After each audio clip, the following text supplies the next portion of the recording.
ကက်စမဲရိုလက်တဲ့ဆက်ကျော်တက်ကွဲတဲ့ကျဲဝင်းကိုခေါ်ယူဖို့နီးစပ်နေပြီဖြစ်တဲ့ United အားလုံးပဲမိလာပါများရန်ကျော် online ပတင်စာပေကနေပြန်လည်ကြိုလိုက်ပါရင်း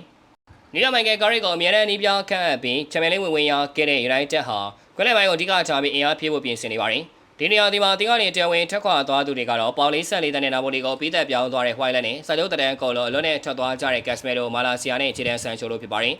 ကုသမာနေရာမှာတော့လူငယ်လေး Lesman ကအဓိကကုသမာဖြစ်လာလို့ကုသမာပြဿနာလေးပြေလည်သွားခဲ့ပြီး Onana ကို Transport Sports စီနောက်တရားတင်ငါးချဖို့သဘောတူထားသလိုဒုတိယကုသမာ Berinda ကလည်းထွက်ဖို့ပြင်နေပါရင်းလက်ရှိမှာတော့ United ထိရောက်ဖို့တရားလောက်ရှိနေတာကအနက်နာရဲ့ Brazil ကွန်းနဲ့လို Anderson ဖြစ်ပြီးကမ္ဘာလာပြီးမှစာချုပ်ချုပ်ပါတော့မယ်နောက်ကြောက်ကတော့ဇူလိုင်လမှာအသက်ရှင်နေပြီလာတဲ့ပူပေါင်းမဲ့ Casemiro လက်သေးလို့နာမည်ကြီးတဲ့ကိုလံဘီယာလူငယ်ကွန်းနဲ့လူ Christian